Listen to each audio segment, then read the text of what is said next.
Yeah, yeah, yeah. Let's go. Yeah. Okay, I came here to win. I'm coming for the title. Yeah, this is the time. When friends become your rivals. Yeah, I've been on my grind. All I know has been survival. Now it's my time to shine. I made it to the finals. I've been going hard. I ain't worried. Thank you so much for tuning in to the Real with Ray podcast. Please like and subscribe to the channel so you can get notifications every time we release one. Please share it with a friend, sister, brother, cousin, and let's get started with this next episode. Let's go! Welcome to the Real with Ray podcast. Thank you so much for joining me. I'm super excited about this guest. It's awesome. When I first started the podcast, he was like one of the first people I thought about having on here, like no joke. And then and he had messaged me and was like, hey, man, I love what you're doing the podcast. It's like, man, you got to come on. I'd love to have you. So this guy's Battle Creek Central Hall of Famer, does tons for the community.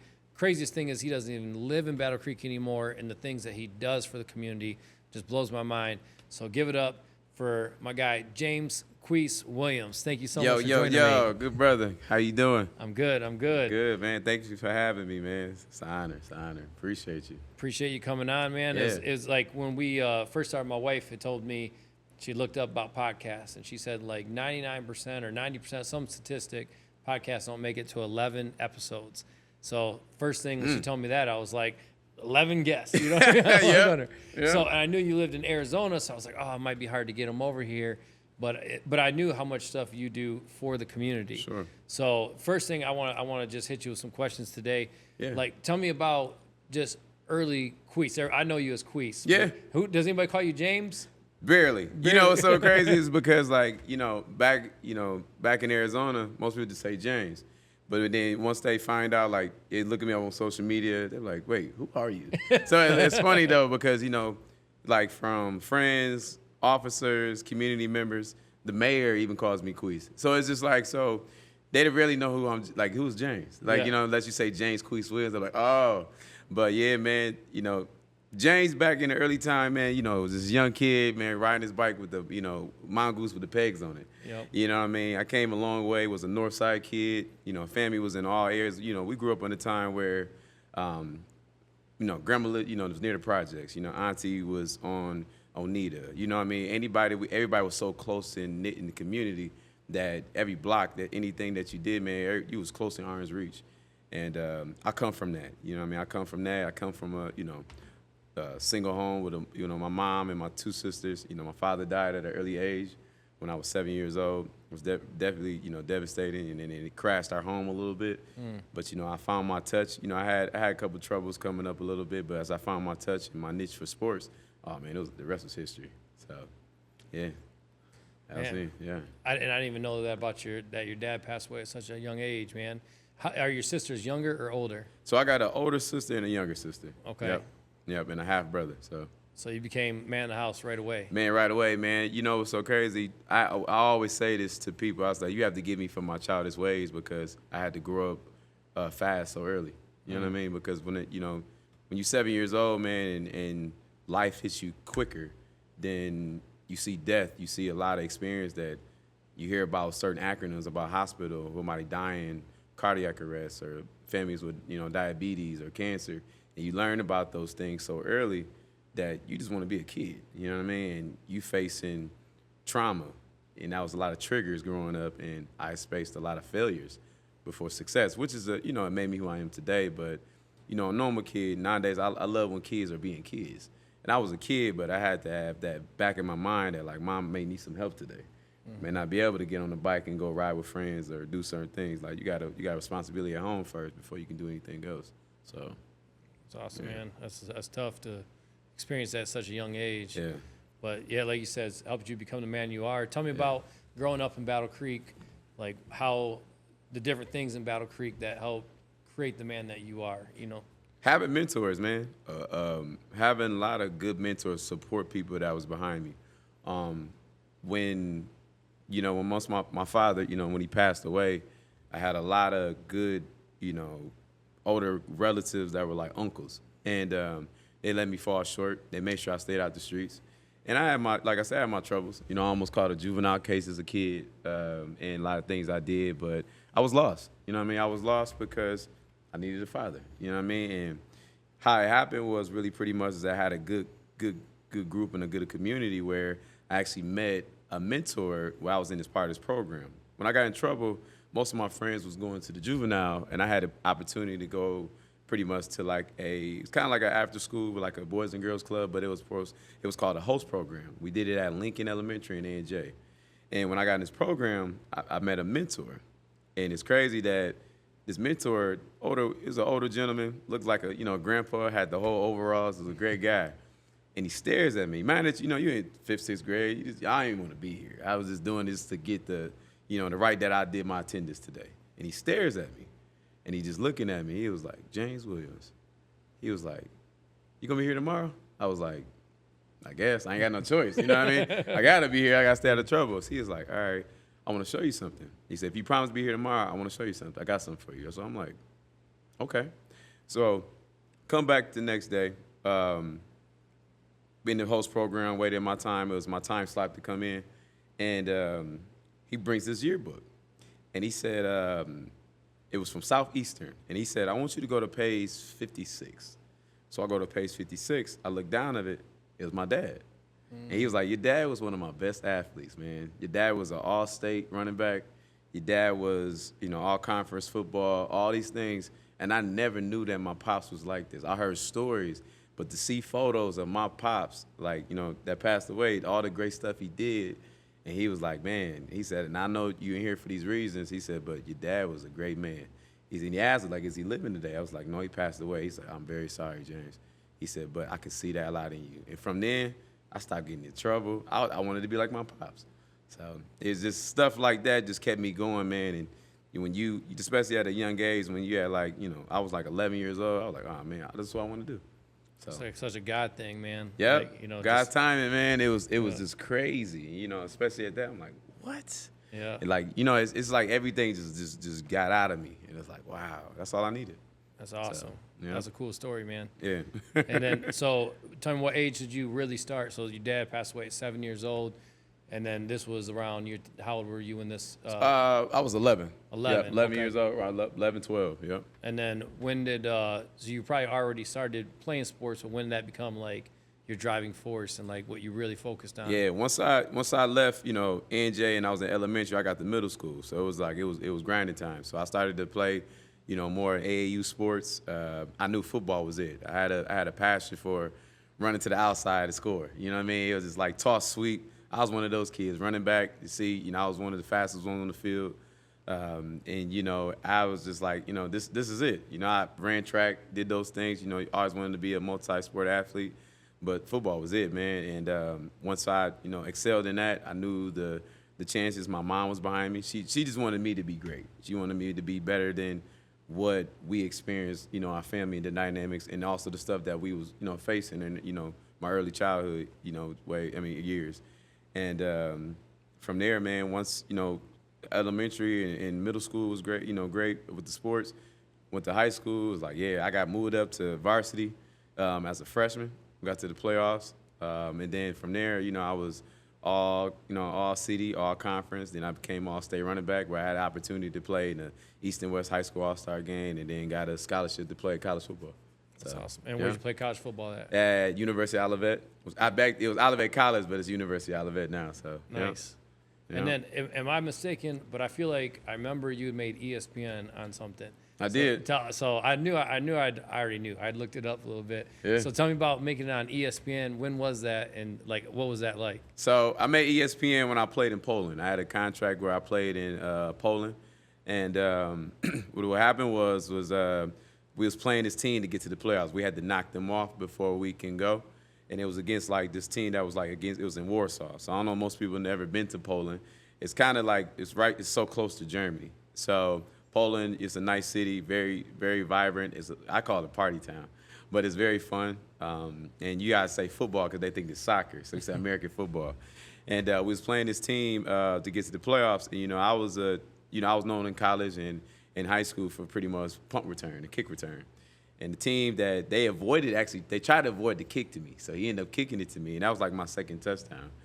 Kick it to me, man. I was just being my regular self, going east and west instead of north and south.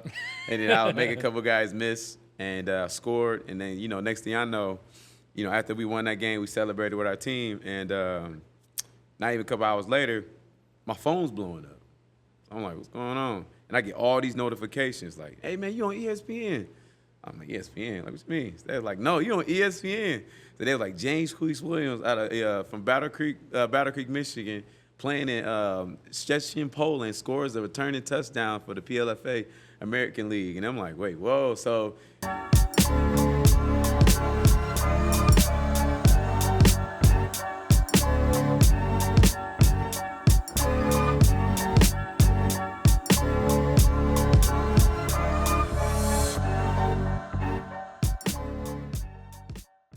next thing you know, I'll start getting ESPN wanted to contact me. It was like the network channels. They wanted to see it, and they was like, "Man, where's this Polish league?"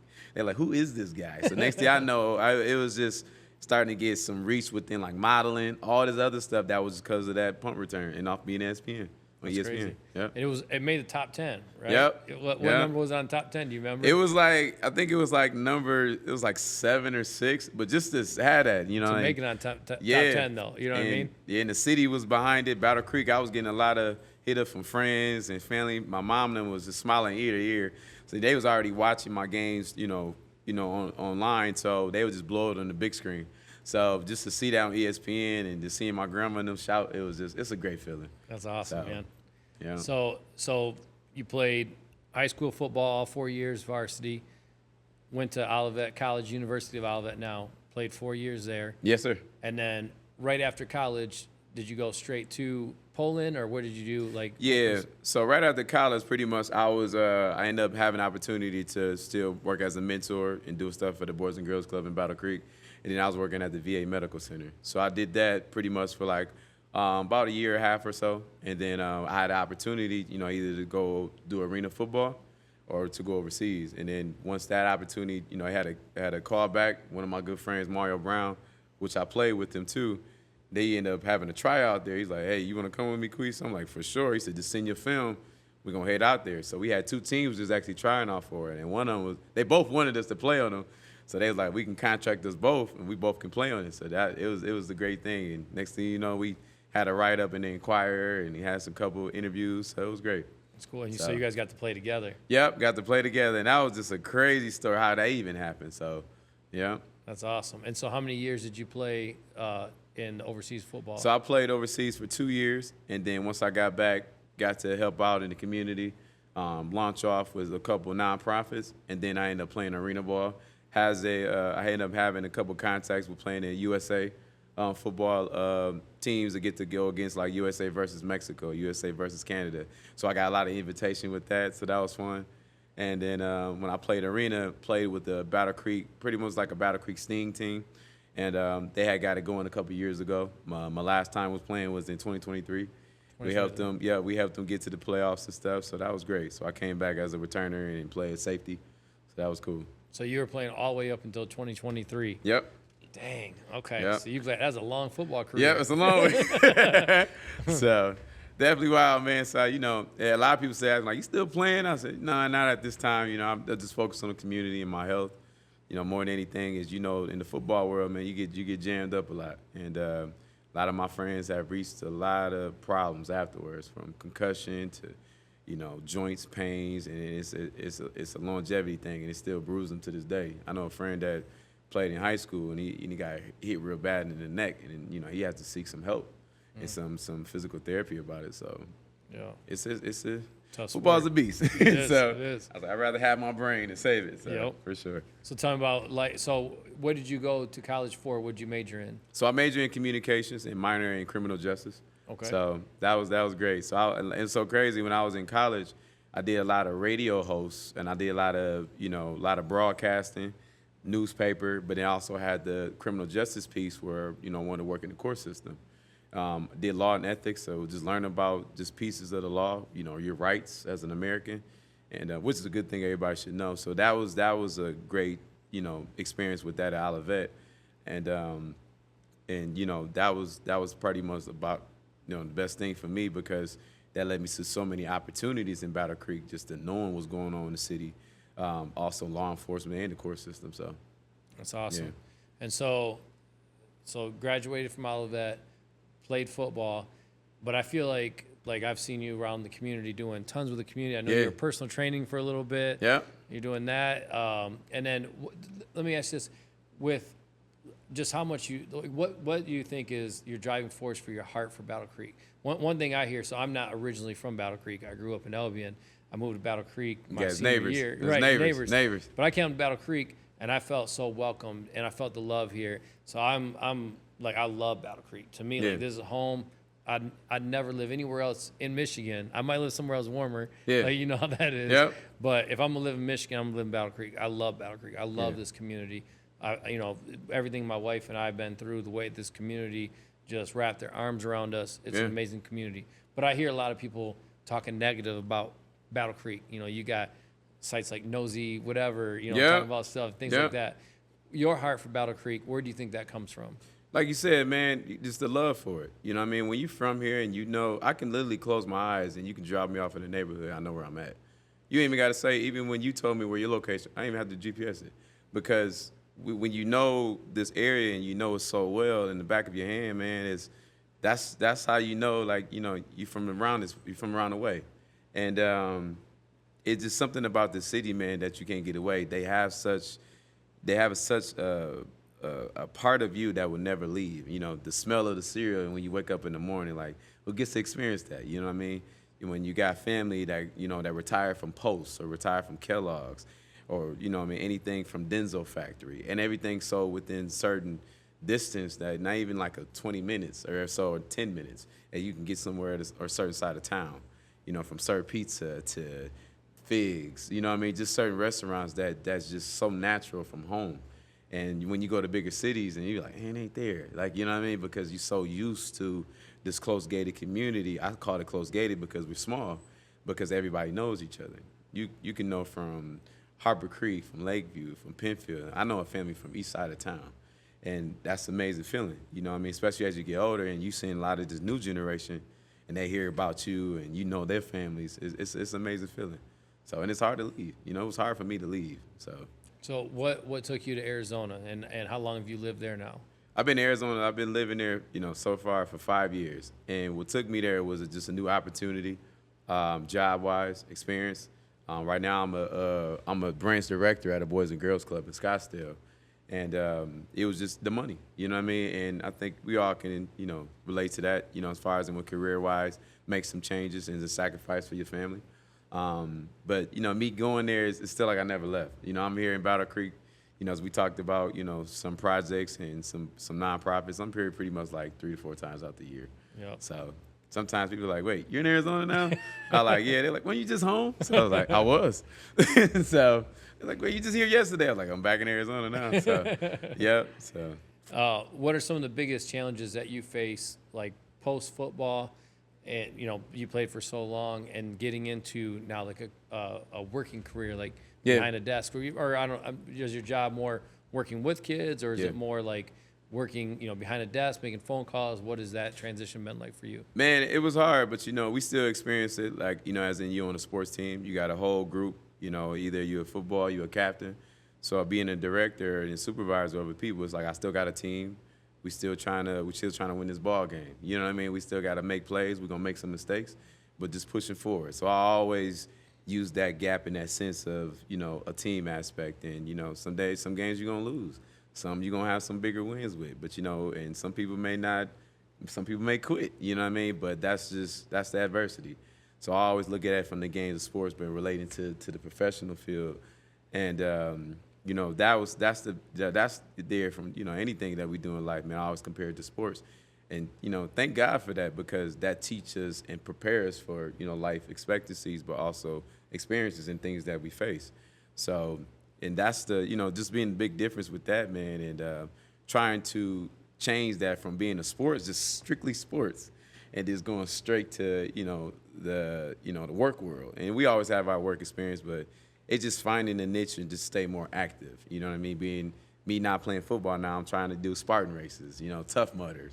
I even try to look at a little bit of Ninja Warrior. You know what I mean? It's just having that drive, or 5K, is just having that drive as an athlete that don't never want to leave you. And I'm pretty sure you can experience it, the stuff that you do and know from and can relate to it. It's just like it never leaves you. So like right now, if I could, I'm about to go out and play football again. Like, you know what I mean? I could, but we just have that mind, you know what I mean, that it's just still driven. So Is Ninja Warrior on the docket of things, like the man, to-do list? I tried the course, man. Arizona, they got so much stuff in these areas, and I thankfully, I still got this upper body strength for it, man. And I had the opportunity where I was out west, and I was in California, and I was in Venice Beach, and I did a couple like muscle ups, and I'm pretty blessed to do some things like handstand on the bar. And these guys thought I was from out there. They're like, man, where you from? Like, you can do stuff like this? And I was like, no, I'm from Michigan. And it's crazy that they knew where Battle Creek was. So, and they were like, yo, Cereal Town with the Kellogg's? I'm like, yep. So it's always fun just to know where to know that people know this Battle Creek, and that's on the map. So, but yeah, just that drive as an athlete, man, is still going no matter how old I get. I can't, they ain't gonna ever leave me. So That's awesome, man. Yeah. So how did you start like redefining your purpose after football? So like, when I think about you, like I think of like the event that you had today, the City Kids event, things like that. So like, what do you think like inside of you is like? Is it like that what happened to you as a young man, where you're like, man, I can be that for somebody else? Or what do you think that is? I wanted to be better than what I experienced. I wanted to have more than what than I had as a kid, and I wanted to give more than what was given to me, because we always know it's a blessing to pay it forward. Whether if you don't get it back or not, it's move the meat. Most things that we say in the Bible or we read about, but it was just being better than yesterday, being better than what we experienced as kids, because I had to look at this too, and I had to tell people like, you get some parents that say like, man, my kid is gonna experience what my dad or my grandpa or anybody that we experienced as a kid. Like, no, times have changed, and it's good that kids can express their traumas or talk to you. Back then, as a boy, we're like, we don't cry, we gotta suck that up. Like, boys don't cry. That's what we was taught. Yep. So I'm like, no, it's okay to vent. It's okay to see your child's emotions, because I worry if I don't see my kids emotions, like, you okay? And they can express that to me. That's a good relationship and good boundaries. But I always wanted this to be something that I never had. I ain't have a father, but I want to make sure that when I'm a father, I'm going to make sure that I'm going to be there as much as I can. And we know life is unexpected, but, we want to make sure that we're in good health. Like, my father, he was in good health, but some things and triggers he didn't watch. Certain things too at a young age, and the things that happened to him, and that was unexpected. But it was just like, we want to make sure that we're on top of those things. And the way health systems are and the way you can be updated on yourself with your health is an amazing thing. So that's awesome, man. And then recently I saw you're inducted to the Battle Creek Central Hall of Fame. Right? That's a huge accomplishment. Yeah. Tell me about how that came about, like the phone call you got. Yeah. Did you know it was coming, or like how did that come about? No, man, what's so crazy was, so like with the ballots that, they put you on this ballot. So I got voted in by one of the community members. They pretty much wrote my name on this ballot. So you get voted, it's like a panel. You get voted in, everybody say yay or nay. They tried to get me in like 2019, but I was so young. And they was like, you got a lot of good things going in the community, just keep doing what you're doing. So I was just on this ballot for years, and I was just keeping updated. Next thing I know, I get a phone call. I'm really just leaving work. So I get a phone call. It's one of the pillars in the area that we all knew, and we've been coached by, and he retired. And he said, hey, Quice, how you doing? I said, good. He was like, just want to inform you, congratulations, you are going to the Battle Creek Central High School 2025 Hall of Fame, High School Hall of Fame. I'm like, wait, what? So I literally stopped my car. I was like, okay. No, thank you. Like, you know what I mean? So it was fun, man. And just behind a lot of great tradition, and just to know that I felt like I told my family, if I went in, we all went in, especially my last name, and, how big my family is in Battle Creek. But it was just to know that there's like friends that were close to me, they felt like they went in too. Because, some things like that, you're like, that don't happen. But, it's just, I call it the underdog story. Like, we still chasing no matter what. And just to be honored with that, man, I really cried tears, because like, wow. And then what really got to me is like my dad wasn't there to see this. So that kind of hit hard, and so I just wanted to make his last name, you know, just be proud of that. You know, I'm James the Third. I'm the James Williams the Third technically, and just to make his name proud. So I wanted to make sure that, you know, that's remembered in a good way, in a long way. That's awesome, man. Yeah. Well, I can tell you a little quick funny story. So I had the privilege of training your mom one time. She came into Burn Boot Camp. I got to train her, and I put 2 and 2 together after we started training for a little bit. And I was like, what's your son's name? And she was like, Quice. I was like, I know your son. You know what's up? And man, half the workout we just talked. She was just like raving about how proud she was of you. This is before Hall of Fame. All this is a few years ago. So super sweet lady, and how proud she was of you. I love that, man. And then I'd make her sweat in between, and so it was good. She was like, yeah, he'd probably be happy that you're making me work this hard. Good. You know? You know, it's crazy with family. Like they always say, like, you know, family treat when they come. I said, no, we make family work a little harder. So I wanted to feel that. No, but that's great, man. My mom, she's been everything, man. She's my other eye I don't see, or you know what I mean, things that I don't pay attention to. You know, just that mother's touch. Yep. You know, when you even feel like you got the world on your back, she makes sure that she humbles it all. Like, it's nothing about a mother that makes it all real. And that's my girl, man. She's been everything to me. So I'm glad you was able to do that. So yeah. Yeah, it was a good memory and good, you know, just conversation. And I'm telling her to get back with it now. I'm glad you told me, man. So it was a little while ago. But it was good. I love it. When you think back, like so this Hall of Fame thing is semi-recent, and like on that day when you get that call, I have to imagine like all these thoughts. Like what are, like, thinking back to like those years at Battle Creek Central that brought you to the Hall of Fame. Yeah. Like, what are your what's your memories and some of your best memories and thoughts of Battle Creek Central and growing up and going to high school there? Yeah, it was like, my first thought was like, that paid off. Yeah. You know what I mean? And not saying a lot of work didn't, but just to be noticed and I was it was another good friend of mine, which you may know, Larry Caper Jr., he got inducted as well. So it was just like, to be one of the youngest guys in these ballots, you know, at 35 was just like, whoa, you know what I mean? It was just like, that doesn't happen. So it was just like, man, we really got in the Hall of Fame. But it's just like it paid off. And, you know, a lot of those suicides, those runs, and all I wanted to do was win, man. I didn't even care how we won. I was that determined. And I used to think I was a little crazy, because when you have a drive to success but to win, and you want something that bad, you will really go the whole mile with it. And at that time, man, I had to really look at it as like, you know, if I don't get this win, we're gonna make sure we're gonna win this game. If I gotta block a field goal or a punt, anything, like I wanted to win that bad. But it also got kind of scary too, because for me, it was like, that's all I was just trying to train to do. And I had to realize, man, you go home, you're human too. And I think sometimes as people, we can be so driven to something, and once we put our mind to it and we know the success and the work behind it, that, you know, it's like, all right, it's gonna pay off. But then when you reach a level of success, you be like, okay, what's next? Can I do it all again? Or what's after this? All right, I got the gold medal, I won it, can I get 2? You know, it's like we always say, can I get 3? So I had to really reach like, all right, and just enjoy the process. So, and now, you know, when I got the, you know, in Hall of Fame, I really just looked back to all the things that was happening at that time. You know, some friends that didn't get to, and family, you know, people that didn't get to watch me play, or like my dad, or like a lot of things that was going on. So it really just put the little boy back in me. And I'm like, whoa. And sometimes we are always just trying to find ourselves, our younger selves. And when that happened, I was like, man, I'm actually getting, you know, worried up just thinking about it, because, you know, when you face some of the things like I saw as a kid to now, man, it's just like, you know, I really beat the odds. You know what I mean? Like, I always tell people, I never would have thought that I would have reached to past 33. My father died at 33. And I don't know, I always had this weird thing about numbers. Like, you know, when you see 33, like, you know, you think of Jesus, or you think of certain things. I always thought like a great man died at 33. It was just, I know it sounds crazy, but I always think like a great man dies at 33. And he does a lot of stuff, but you won't know more about him until he dies. Like, just like, you know, we really didn't follow what Jesus' path until, you know, whatever was going on to after, you know, that happened to him.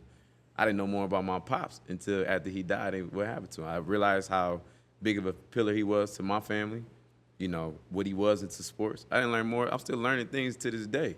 I found out I had a brother years back that my dad had another son. We found this out years later. So it's just like who is this guy? Like, it's like you still find out more things. And it's just like stuff like that, man. We just, I'm still amazed in life. And I feel like my life is a book sometimes. I'm like, what's next? And crazy thing about our lives too. So Brian was my boy back in the day. When I had hair, he kept me faded up and cleaned up and lined up. And we worked together at Denzo. And I had trained him there. And then we were talking about boxing. I love to fight. So he invited me to the boxing gym. And so I went to Rosario, Sugar Tony Rosario. So he's the one who invited me to the boxing gym.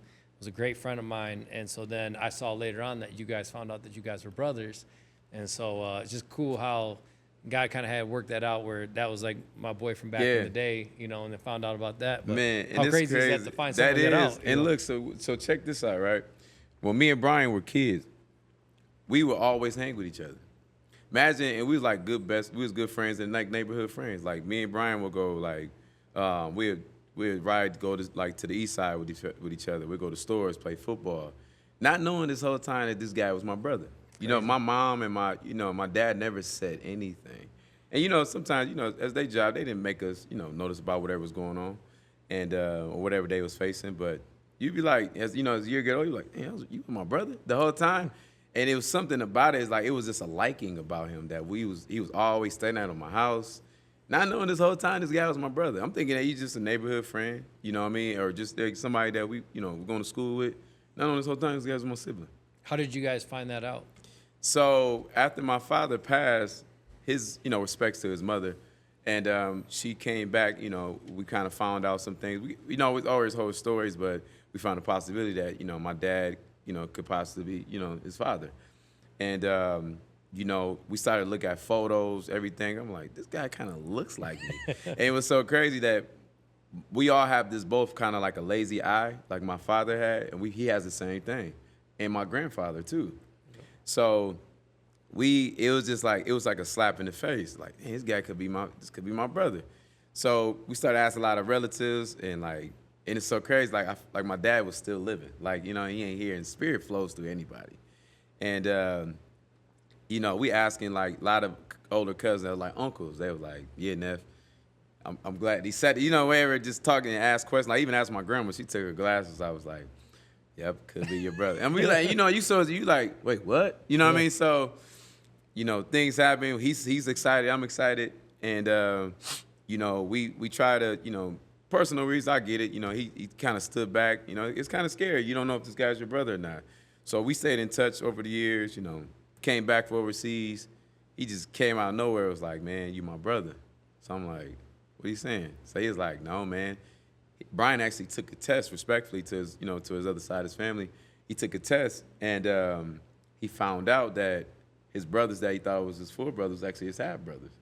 So he's like, man, he's like, Quice, you're my brother. I said, I believe it. I said, but I still want to take a test. This be respects to my family. You know what I mean? So he said, no, that's cool. So we ended up taking the test and came back. He was my brother. That's cool, man. Yeah. So you always grew up with two sisters, and then you find out down the road. He's had a brother. He had a brother, too. Yeah. And That's it was cool. so crazy, just thinking he's just my friend. You know what I mean? Not knowing that this guy's my brother the whole time. That's crazy. That's getting cool in trouble with me, doing all this stuff. Not knowing this is my brother. Fights and all the other stuff. And this is my brother the whole time. It's like, it makes sense. That's cool, man. Yeah. All right, so tell me about City Kids event. That's how you say it, right? City Kids event. That was today. Yes, right? sir. So this is gonna get released like in a week. So you'll be like, no, that was last week. Yeah. But you just came from that today. I really appreciate you having that whole day, come and talk with me today. What prompted that? Where did that come from? Like, where was this idea birthed from? Yeah, so City Kids Day, pretty much, we started it in 2018. So we started as a trunk or treat. And, we did it at Battle Creek Central at the Field House. It was me, my mom, one of my relatives, Ryan Payne, which is my, assistant director with me with City Kids Day. And we all started as a trunk or treat. So we had a couple of local businesses at the football field. Like, we just want to see how it go. So we reached a number. We probably had like over 200 kids come out for this trunk or treat. So like, okay, great. We can move this to the Field House. So we launched the first City Kids Day in 2019 at Battle Creek Central, where we just had a bounce house. We had some of the high school players do something games with the kids. We ended up getting clothes from Salvation Army and Goodwill. They gave us a whole bag of clothes to give out to families. And then we had a fire truck, Battle Creek Fire, Penfield Fire Department comes out, and we end up ordering like over like 200 boxes of pizza just to give out to the community. And that had over 500 people. So we're like, okay, we can do this now. So then we ended up reaching a contract with the Kellogg Arena. We did a proposal, tell them what our numbers was and how we can make it reach. We actually did like a 5-year plan. So, okay, we're going to reach these numbers each year. COVID happened. Obviously, in 2020, we couldn't do anything. So we were like, okay, well, let's just plan out for 2021. So we did. We launched our second annual at the Kellogg Arena in 2021, had over 1,000 people. You know, especially after COVID, everybody's coming back. The world's waking up, all the other stuff. We still did the whole 6 feet COVID mask, but it was a great success. And the rest is history. And we just did our 6th annual this year, and we had Channel News 3 come down, interview with them. We had a couple podcasts. We had a lot of great surprises for the kids, man, and we gave away bikes. It's got so big, man, and community members behind it, and now City Kids Day is an official holiday in Battle Creek, Michigan. Oh, that's amazing, man. Yep. That's awesome, So, man. yeah, we on 3 years with it, and the idea really originally came from when I was in Europe. And when I was in the country, Poland, they would shut the city down when they do small holidays for their community. And I saw what they did. I had the opportunity to talk to their mayor of their country, and he was like, James, he said, you know how you guys like football, right? Like American football, like, yeah. He said, when our national and our professional team plays, we shut the whole city down, and everybody go watch this game. He said, when we throw events for our kids, everybody will all come together, and just for that one day. And I was like, wow. And I was so moved by it. I was like, I got to take this back home. And I got to do something because the first thing I'm thinking, like, what can I do to be an impact in my community? I've been playing ball for so long. How can I make a change? How can I be effective? How can I be transition as an athlete, but now into my community? So that was one of the founding steps of that, man. And we've been running ever since. So That's awesome. How many people are you averaging now? Like, how much? Do you know what today's numbers were? Today's numbers, we usually try to like click it at the door, man. So we had over 900 families in there. Nice. So and then we usually opened up the doors at noon. We reached capacity about like 2:30. Oh man. Yeah, and it's like people are like bumping shoulder to shoulder, and man, and it's been like that for the past couple of years, and it's been so fun, man, and just having that amount of people in one space, in one setting, you know, it's a crazy feeling. And in some kids, it could be very shocking, or, you know, just like knowing like, okay, what can I do? Some people get anxiety or stuff like that, but it's just fun because I usually get on the mic and I welcome people and everybody's looking at you. You know, I'm so used to performing in front of a crowd. Now I'm speaking in front of a crowd, especially in your hometown. And I feel like that's been the biggest blessing to me. So yeah. What's it like to sit back and just see all those people and like, man, like this idea had now come to fruition, you know what I mean? With all these people actually there, what's that feel like? It's still unreal. You know what I mean? I feel like I'm still gotta, like, what's next? Like, you know what I mean? That's like, you know, that goal we were just saying is like, you reach one success, all right, what's next? How can we make this better? Who can I invite now? Like, you know, the next thing we're working on with City Kids Day is partnership with other vendors in different cities. We want to get like a Magic Johnson here and his organization, or, you know, something like that where he can come down and they can take pictures with him. And, you know, so we've been having that opportunity where now we starting to reach out to these bigger organizations and some other pillars in different areas where they can come down for City Kids Day and, you know, do a good donation. And we've been having great success behind it and a lot of great members, and such as even with the Kellogg Arena, which we've been in partnership with now, and they love our idea. And they won't even let nothing go any changes with this because they love it. So City Kids Day that much. So it's been a great transition. So if somebody wanted, is there like a website where if somebody wanted to donate to that or give back to that? Is there a website they can go to? Yep. So they can go through our Facebook page, where our City Kids Day page on Facebook, or on Instagram at City Kids Day. So _ City Kids Day, and you can talk to me. I always say they can direct me or get to my email at quice0511@gmail.com. So anybody's more welcome. We look for more vendors. Today we had pretty much 52 vendors. And it's a free day to kids. That nobody knows what City Kids Day is. Just a free day where kids have the opportunity to bounce house, free shoes. We did free clothes before. Did a drive. They did raffle prizes. We do giveaways. But all vendors just come together, local small businesses, and just have fun. They give out stuff for free. Kids can come in there and get, anything, pretty much from food, snow cones, popcorn, and just enjoy the show. Like, we even had a couple horses, over the years, and it's been fun. Outdoor education centers, small business like State Farm, Lemon Tree Preschool, Woodlawn Preschool, a lot of local churches, man. It's been fun. Pop's Gut, I'm pretty sure you guys may heard of. Tyree's a good brother, good friend. Marcel Heath with his fatherhood program. So we have in my family church. So there's been a lot of great businesses that's been coming out over the years and been really, really, really founded and grounded with us.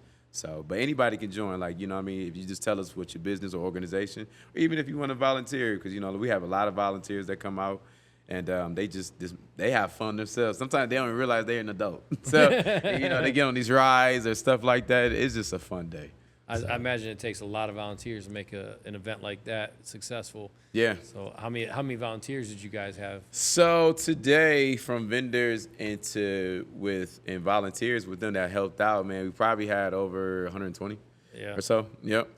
That's incredible, man. Yeah. So managing that's why I'm grateful. I got a team. So with my mom, Ryan, and my sisters and my family. So it makes it good when we mapping things out. So we very strategic on everything. So we're actually about to do a breakdown soon in the next 2 days or so, see how we did. So, what's in the years that you've done it, can you share a couple memories that just like stick with you, where it's a lot of work, a lot of effort. Yeah. You're coming up from Arizona, and you're like, oh, I'm sure it gets stressful, but then like that happened, and you're like, oh, this is why I do this. Like, is there a couple of those things that have happened? Yeah, man. We had 1 year, man, when we did City Kids Day. It was either the first or second year.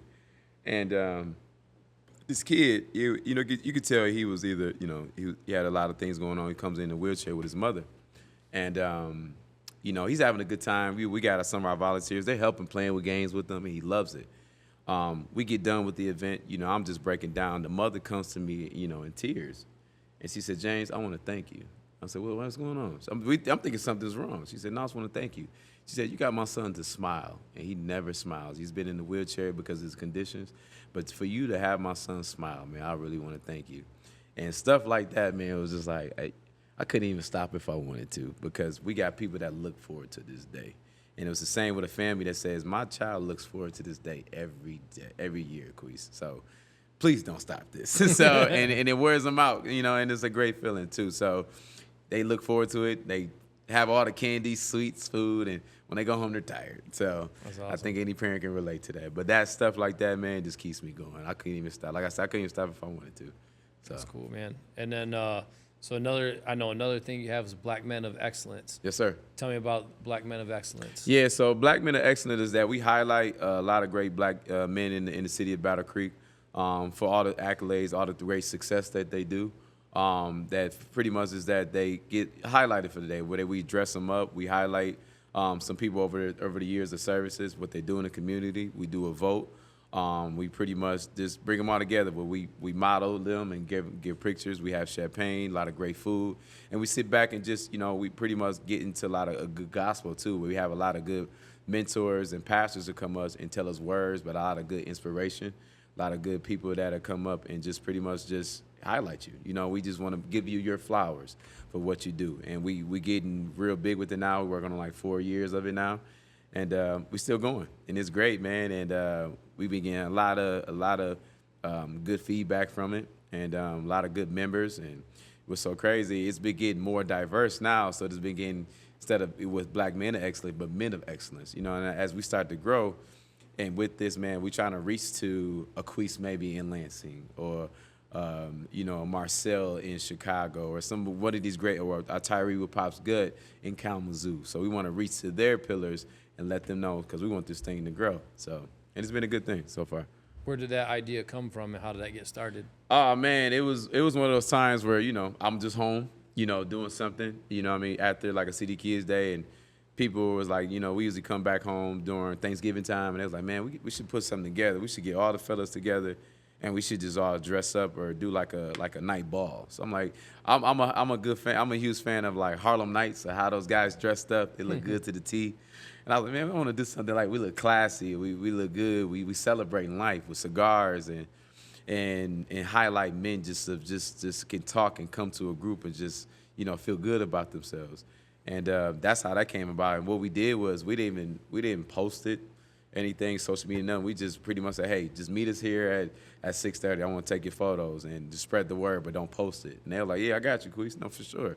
When they got in the building, when they saw it, they were like, whoa. So they had all this stuff set up. We had bottles on the, just good like champagne bottles.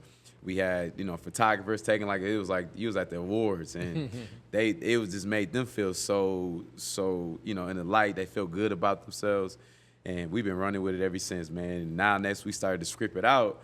But now we're like, all right, let's honor Andrew Figs of his 30 years of service. And we're going to honor some more people of their years of service in Battle Creek, or we vote on. So we end up getting a panel now. We got great men behind it where we all meet pretty much every other month about, updates, what we got on the community, how we can be better support, but also moving forward what we do before we launch off with another Black Men of Excellence event. So that's awesome. Yeah. I think that's an area where, in areas where maybe like you don't get the right credit, or guys a lot of times don't get that opportunity to dress up and be recognized for their accolades and the hard work they put in, because it's like the behind the scenes grind, you know what I mean? So I love that. It's one of my favorite things that I've seen you initiate and do. Dom League, that's another one that you're a part of, a big part of, right? Was that you that started the Dom League? Or was I did not. It was started by Coach Williams and Fred Jones years ago in 2009 and 2010. But Josh Larson was the one that brought it back in 2023. Okay. Him and another good friend of mine, Tyree Fitzpatrick, was one of the ones that got the league and kept it going for a little while. So we just been a boost and help to it. So the family has, asked a lot of me and the other good friends to help out with this event.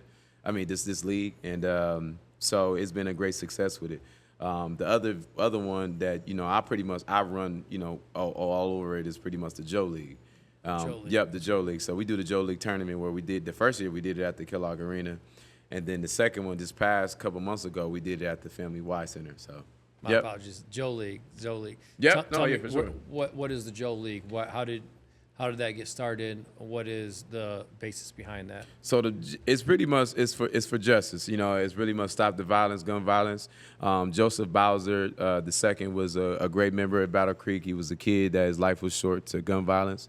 He was murdered some years ago.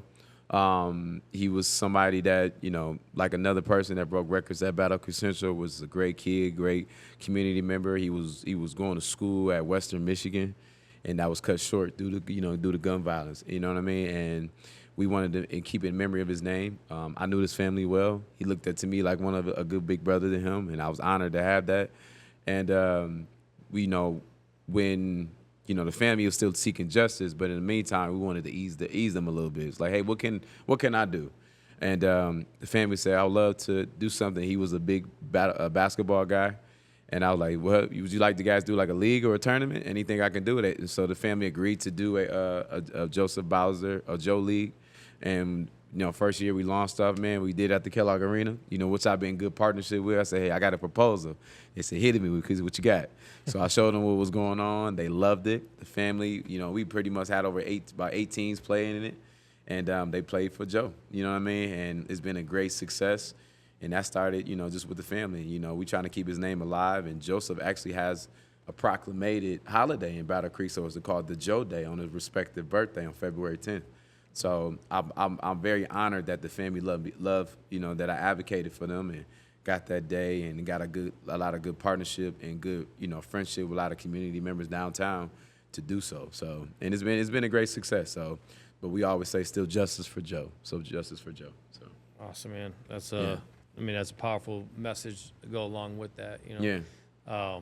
So how do you balance everything that you have going on in Battle Creek from Arizona? I feel like you got to be on the phone like all day, every constantly, day. man. But you know what I do, man? I make sure that I'm human. You know what I mean? And when I go back to Arizona, man, I really just take time to myself because, I got my foot, in the door in a lot of different things. I wear a couple different hats.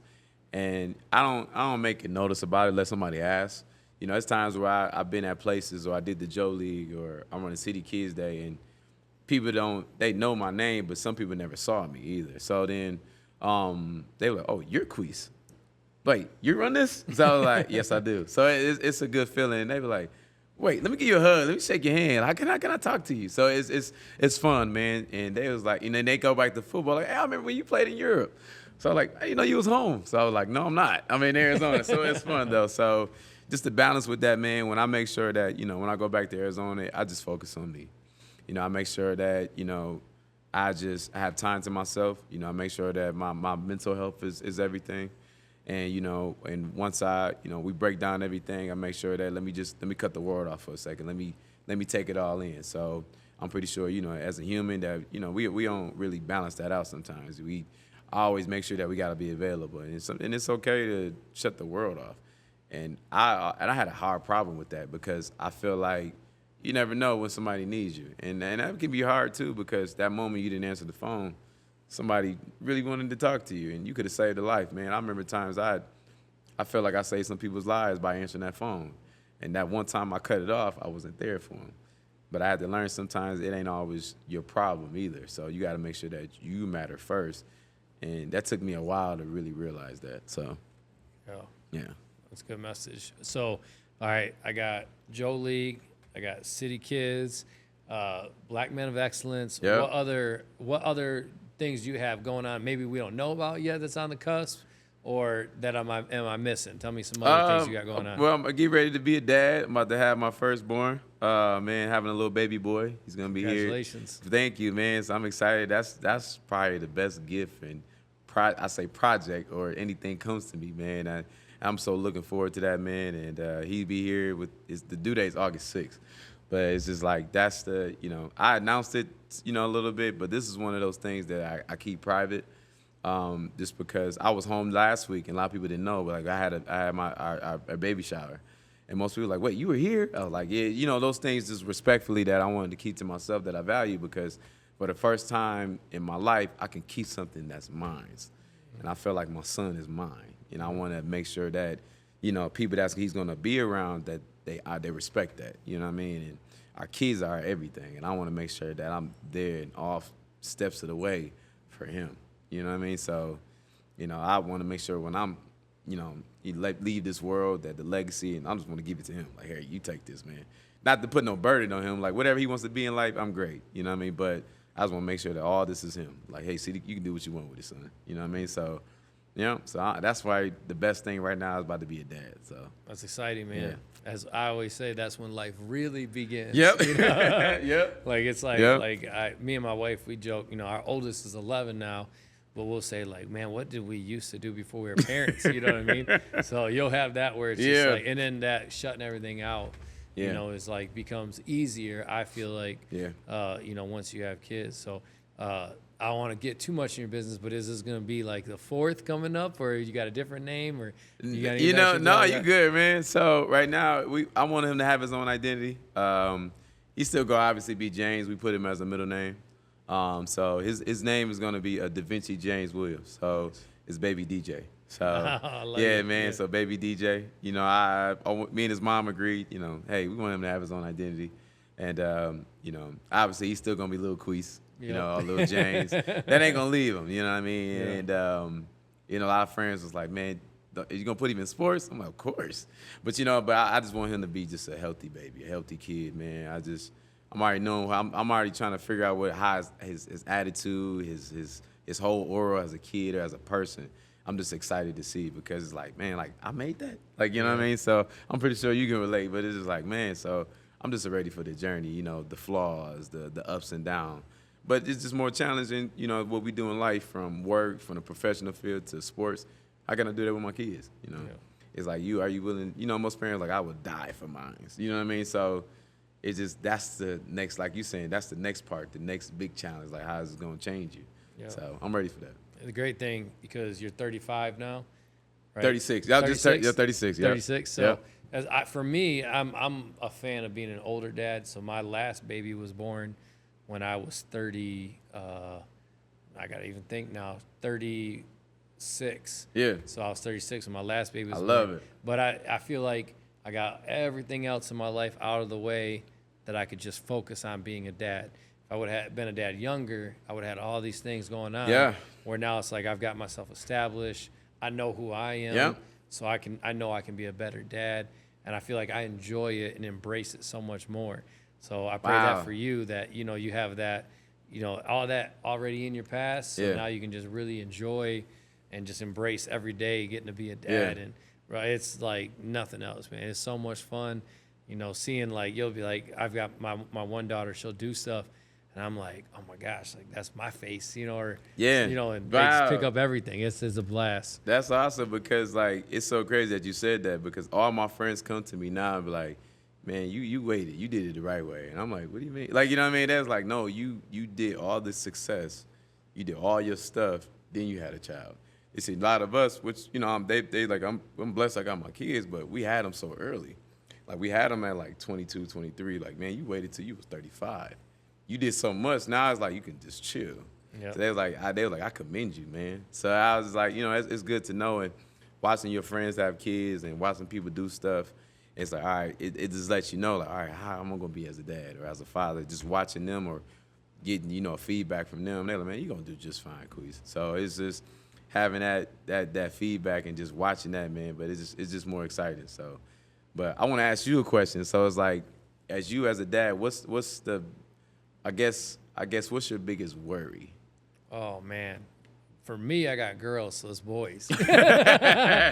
No, I think the biggest thing for me is because there's like the thing that I always say is like there's spoiled rotten and spoiled.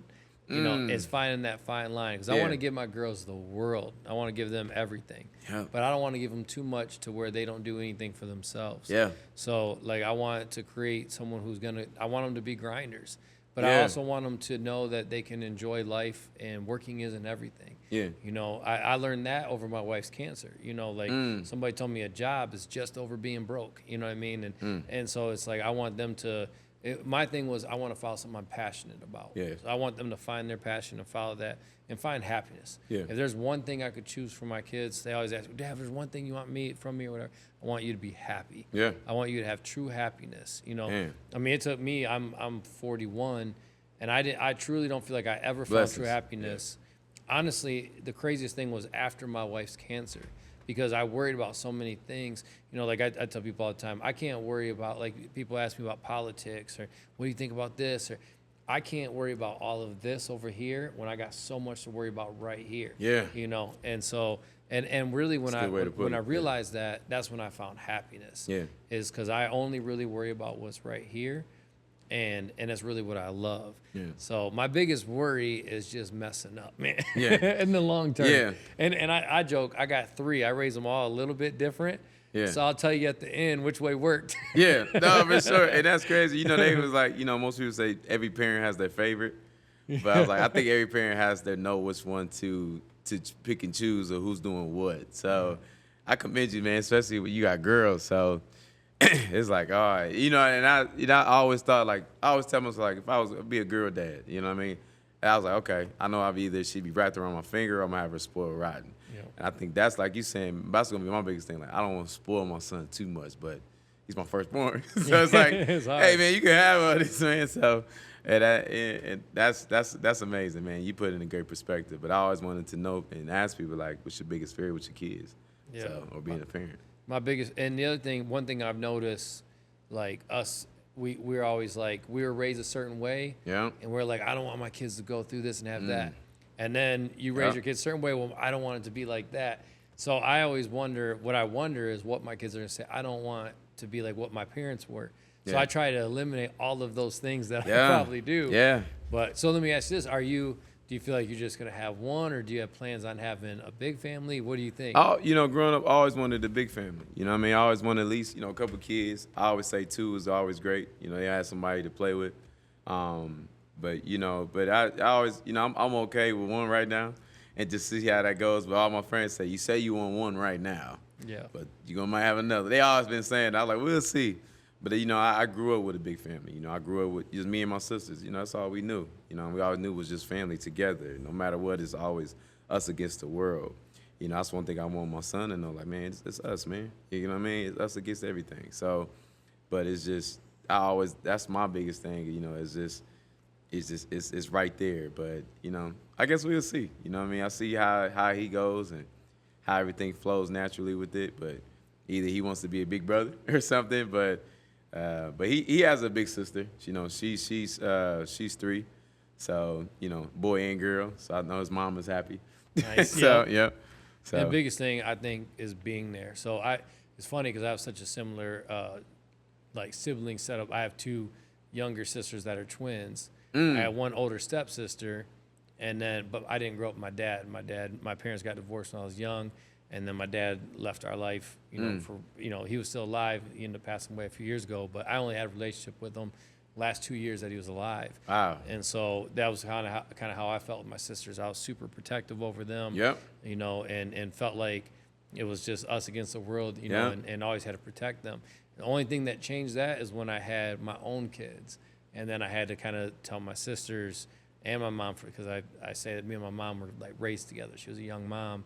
And so we grew up together, you know, and I feel like, but when I had my own kids, then it was like, okay, now you guys, I raised all of you, or tried to. Now it's like I got to focus on this family. Yeah, you know? and I'm dealing. It's so crazy that you said that. I've been not say dealing with that, but when you so used to just us, now I have him. So it became a lot of I got you, I can do that when you need it by. It's the one that's like I can't, you know. Yeah. I mean, I got my son, I got to focus on this. So it become a lot of no's. Then a lot of yes. So, and I commend you for that, because there was a lot of things that I had to say a lot of no to. I had to leave some things on red, or I couldn't do this because I'm focusing on this. And if I focus on your problems, what about him? You know what I mean? He didn't ask to be in this world. So it's just like, this is my kid. I got to make sure he's in good in all factors. And just to, like you saying, it was just like, you know, me and my son, I got you, my mom, and I still do, but it's just like now it's like, man, about to be a dad now. Like my focus is way different now. Yeah. I got more to live for. Way more to live for. Real quick, I just noticed your necklace. Tell me about your necklace. Yeah. Yep. This is my father. I keep him with me everywhere I go. Man, so everybody see it. They first thing they look up, they look at him, they look at me. So, you know, my dad was, you know, he's my hero. Like I was telling you a story, and I was very I was very blessed to have him for, you know, 7 years. You know what I mean? He was one of those dads that I'm pretty sure you guys are fans of, you know, Lion King. That was one of my favorite movies as a kid. And my dad, we watched that together. And I felt like Simba. Where, you know, my father he actually was telling me things that I need to know when I got older. You know, you're a young kid, like, why is he telling me this? He was, you know, working out with me. My dad would wake up, he'd work out early in the morning.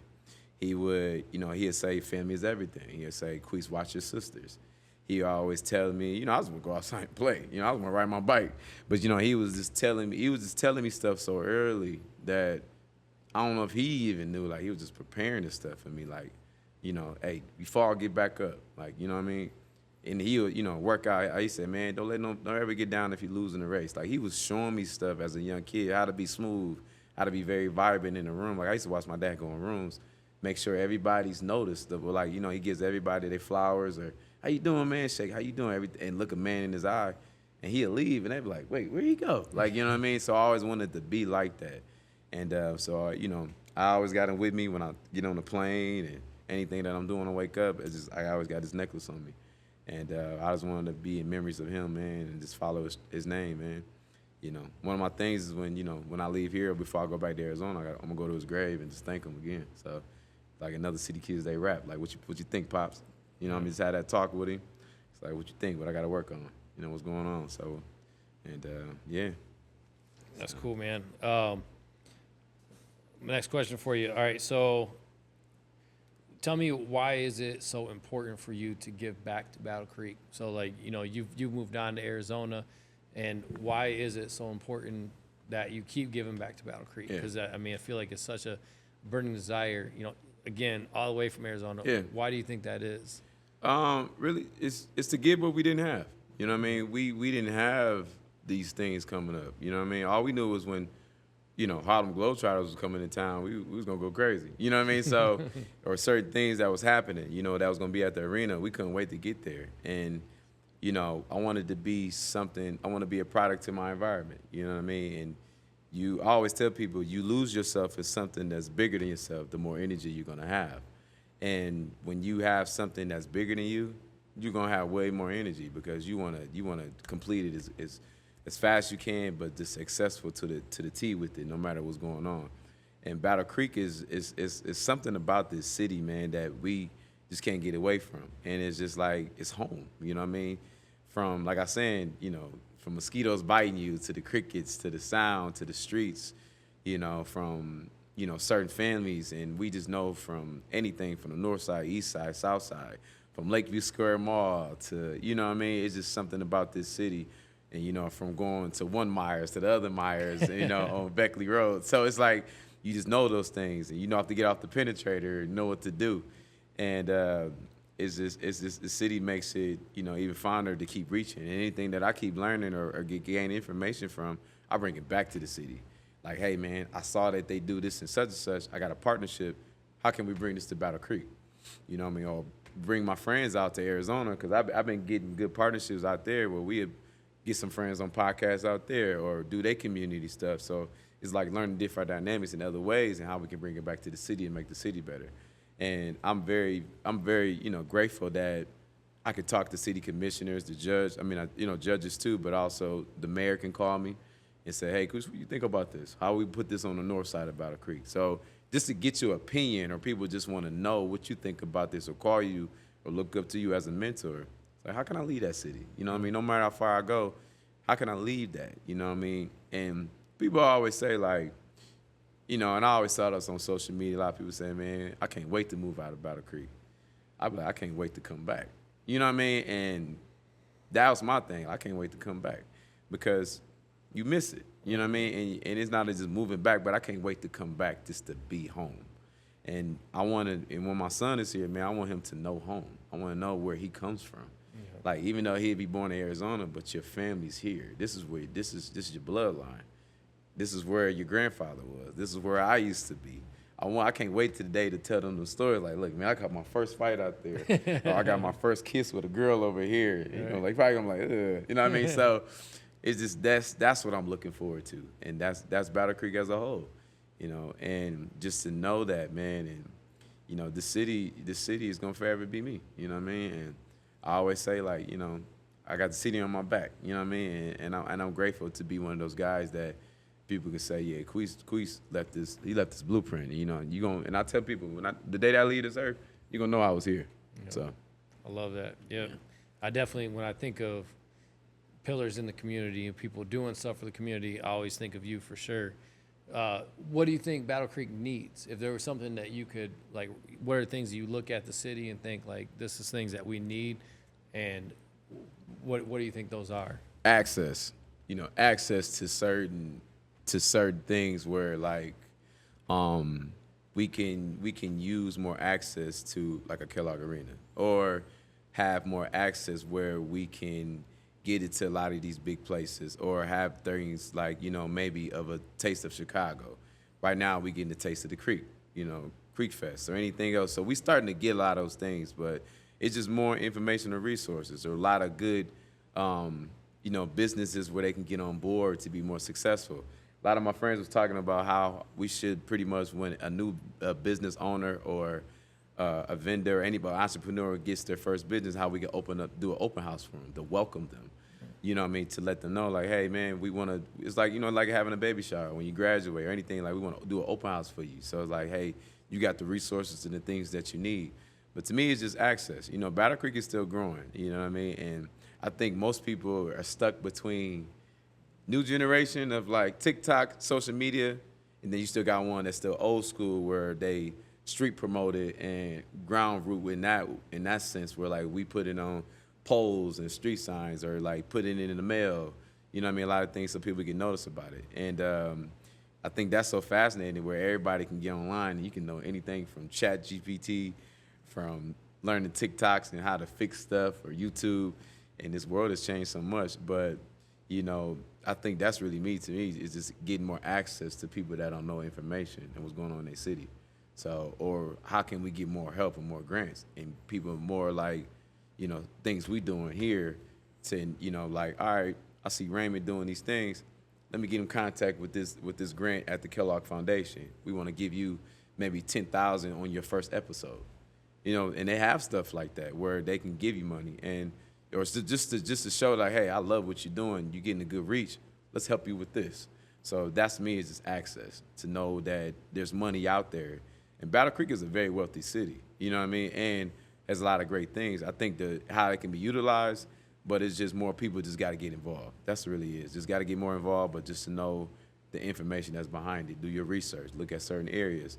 But so that was for me. It was before I started any of the process that I'm doing.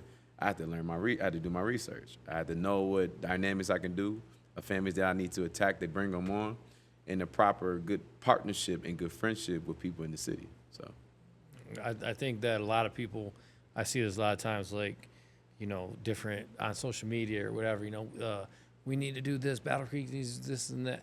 It's like, okay, who's going to do it? You know what I mean? Man, and it's crazy you said that, because I wanted to be one of those people that I was like, I'm not going to say it, I'm just going to do it. And because it's a lot of those, and nothing against people, everybody has a right to their opinion, but it gets under my skin when people are like, well, Battle Creek ain't got this, or we need to do this. I'm like, well, do it. Then do you know what I mean? So then when I found out we didn't have a carnival day for inner city in Battle Creek, let me create a City Kids Day. All right, we ain't got that many basketball leagues. I'm going to create a Joe League. I'm going to do a tournament. All right, we need to get fellas together where we highlight black men. All right, I got a Black Men Excellence. So I was really watching some gaps that wasn't there. So it's like, instead of talking about it, just be about it. You know what I mean? And I wanted to be that, because I really, you know, I always tell people, I tell some of my friends, don't get in to talk about your personal business. Just do what you got to do.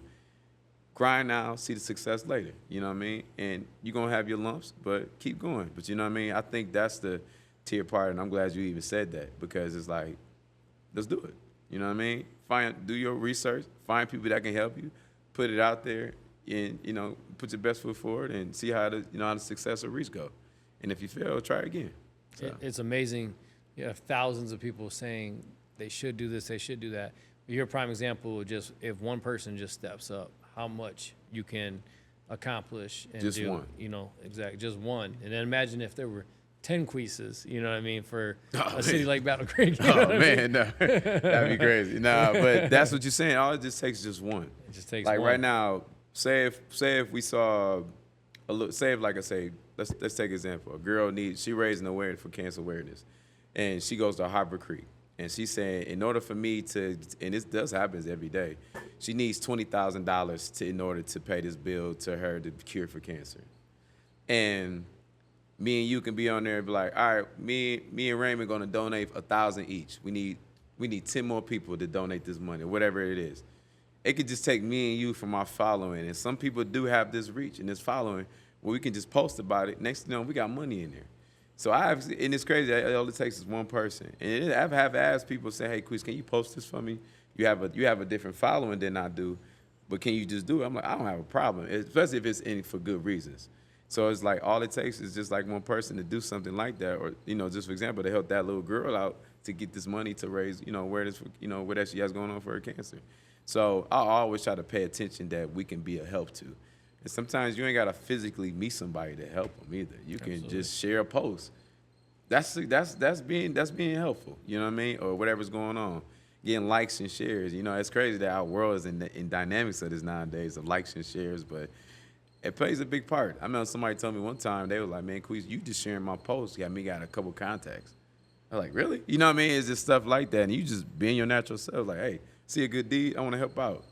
And there's times where I donated to functions, and they don't even know who I was. I just say, hey, I just want to get this to you. They didn't even know. Like, Quice, you donated to this basketball team? I'm like, yeah. I just thought it was a good thing to do. But, you know, sometimes I don't even, and I do a lot for Battle Creek that I probably won't ever touch on, but it's just that I just want to let people know I'm here. And, you know, and I can help out. I remember one year, man, I think it was last year or so, I probably spent like over $20,000 in Battle Creek alone, just traveling, going back and forth out of my own pocket, my own money, just giving back. And I told one of my friends, they said, are you serious? I was like, I'll make it back, it's just money. They're like, no, that ain't just any type of money. I said, no, but I'm a grinder. I'm a worker. I said, but you see what it did for us, though. It came back us into full fruition. You know what I mean? We gave back to where we come from. We created these leagues. We created these gaps, but it took a sacrifice. Like you say, it only took one person. Mm-hmm. So it's just like, and then to make these changes. And look where it got us right now. And we're still growing. So. I believe that stuff comes back tenfold, you know, and it'll come back in sometimes not even a financial way. Mm-hmm. You know, I mean, I know, like I always talk about this, about the different reach, but when my wife got sick, you know, neither one of us could work. And I sometimes would do this in a humbling way, because in my job or different, you know, areas, sometimes you just like, oh, people are, you know, frustrating me. And it's very humbling. I can go back to our GoFundMe page and I can look at all the people that donated to our family when she was sick. And that's the most humbling thing ever. And the crazy thing about that too is, it's funny, like I'll see people like banter back and forth about politics, or, you know, I dislike these people because of this, or I dislike these people. But this person saying this about this group of people, this person saying this about this group of people, they both donated, not caring about any of that, but they were just wanted to help, you know, in a place where they needed, you know, help.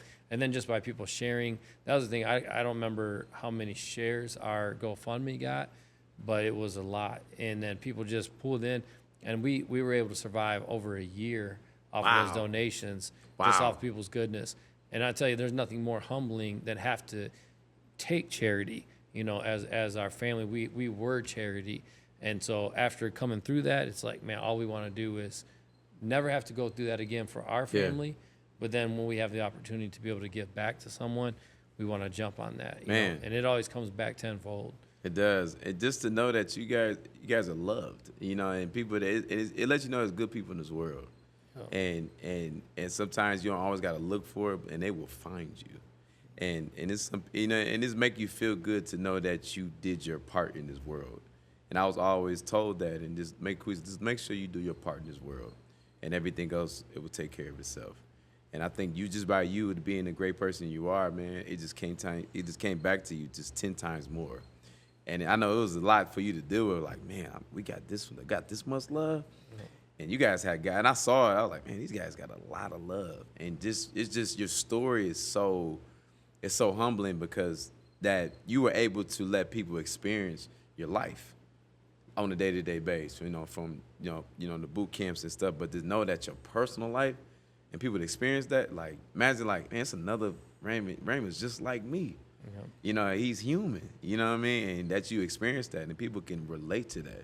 So that was the best part, and to see your journey, because it was like, okay, he's actually, you know, he can reach out for help, and you know, there's great people in this world. And and I commend you on that, man, you and your family, because that took a lot of, you know, resilience, prayers, I'm sure, and just, you know, just to be there for family. And I know a lot of closed doors, and you and your family, but just to you know, have a community or people that were able to do that, and you can look back and be like, wow, they did all this? The time. Yeah. It's like, it's crazy how, for one, God did it, and how God just used people. Yeah. And just the way that people's hearts were to us, you know, in this community. It was just, and I mean, there were so many anonymous gifts given to us, you know, which is like, you know, that always blows my mind. Is just like, you know, because I'll never even know who those people were. And probably the biggest monetary donations, like single ones, almost all of them were from anonymous givers. And then all the other people too, just, you know, people that I barely knew, or some people I really knew well that would, you know, do so many things. But, you know, you're doing this on a daily basis for the community, you know, for people that you may never even meet. You know, there's no way you can meet every single person that's at City Kids and the reach. And then, you know, kids that are like, man, who is putting this on?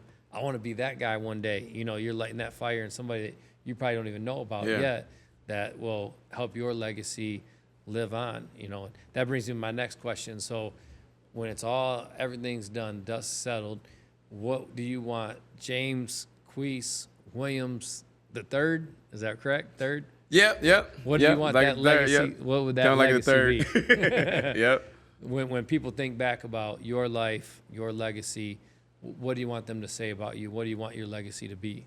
Like, man, like, just pretty much like, man, that dude was a bad dude, man. Like, he did everything, but, you know, I think the story is still to be written. You know what I mean? Just to look back and be like, man, he gave it his all, and he did everything with a smile.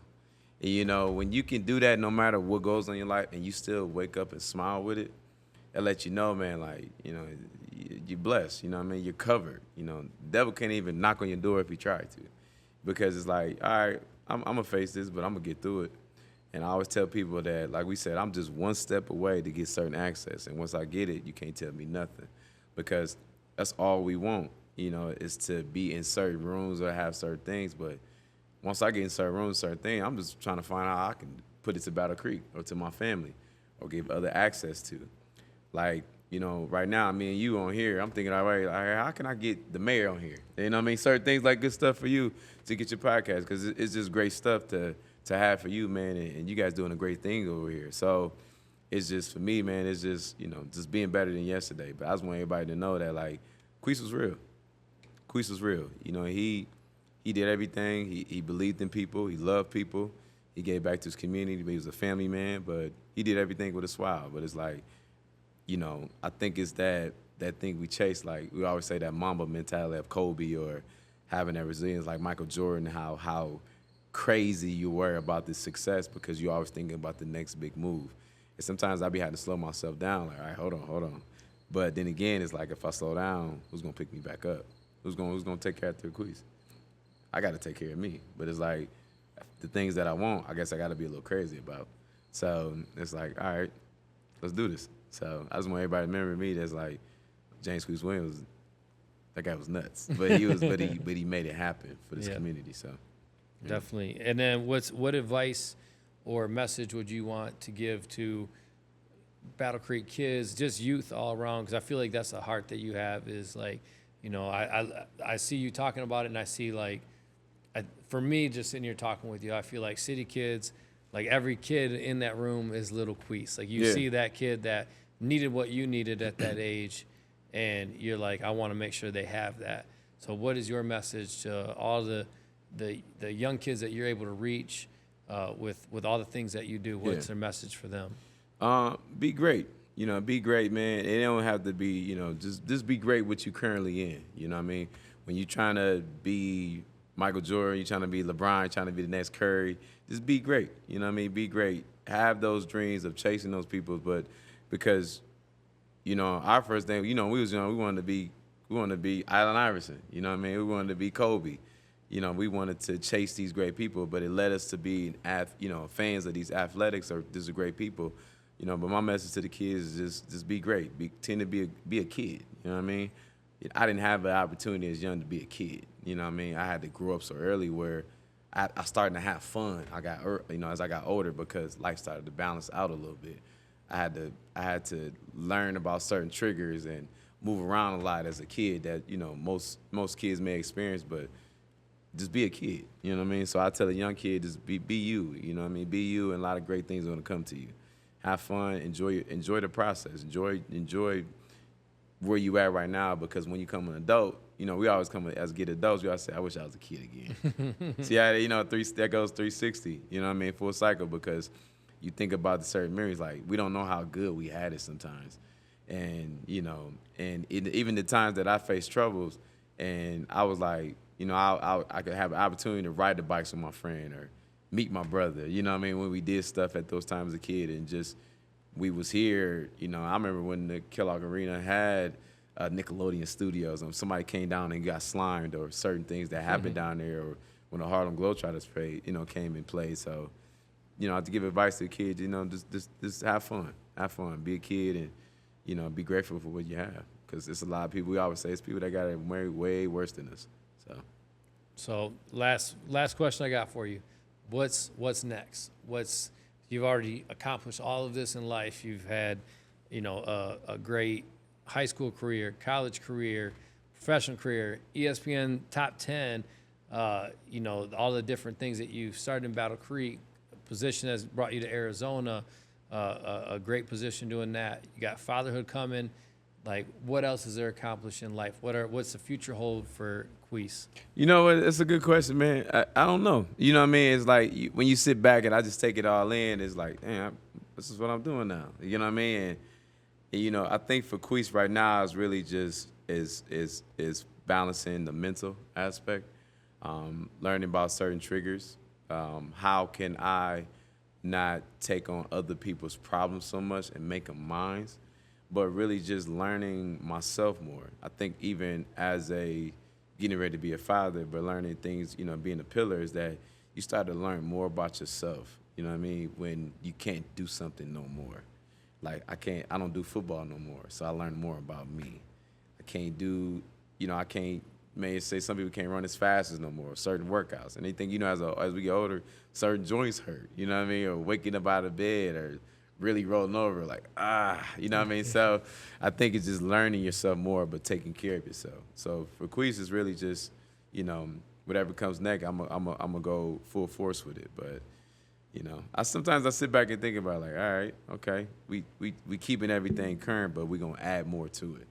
So, you know, with the City Kids Day, with the Joe League, with the helping out with the Dime League, or, you know, Black Men of Excellence, you know, how can I be more effective in my community through these schools?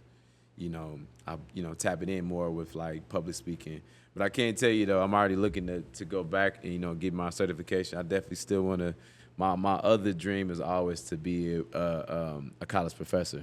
So I always wanted to teach my own class, where I teach communication or debate about life experiences. And that was something I was very blessed to do when I was at Olivet College. So I was like, I want to do this too. So that's probably one of the things. Other than that, you know, it's just seeing how life goes. So I got zero doubts at whatever you put your mind to. Like the moment you put your mind to it, like this is what I'm doing, it'll be done. No doubt about it. So, no, man, I just appreciate so much your time, man, and the energy you pour in this community. Me as someone who absolutely loves Battle Creek, I love everything that you're doing for the community, have done for the community. Thank you. Man, just I can't. My gratitude to you to come on the podcast. Like I said, man, like you were one of the first people when we started this. Like I had that list of 11. I was like, oh man, get my boy Quice on here. For sure. Talk about, you know, just all the things that you're doing. So appreciate like your involvement in the community, the man that you are, creating you're a man that other men can look up to, you know, and the future that you're being fatherhood. And I think that's just going to set another example on being a father and being actively involved in your kid's life. Yeah. You know, is going to be another great place in life for you, and then others to be able to see you, you know, doing so.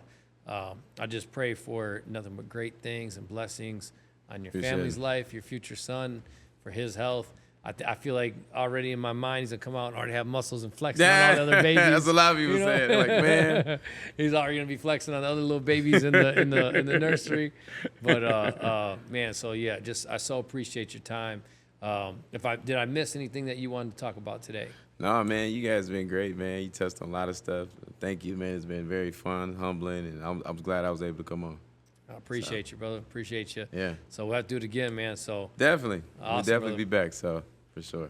Appreciate you. Thank you so much for tuning in to this episode of Real with Ray podcast. Please like, subscribe, and share this.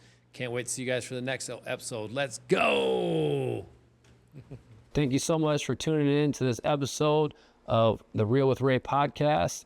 Please like and subscribe, share it with a friend, and give us your feedback. What did you think of the podcast? If you've got any questions, we'd love to hear from you. Reach out and make sure you tune into the next episode. Let's go.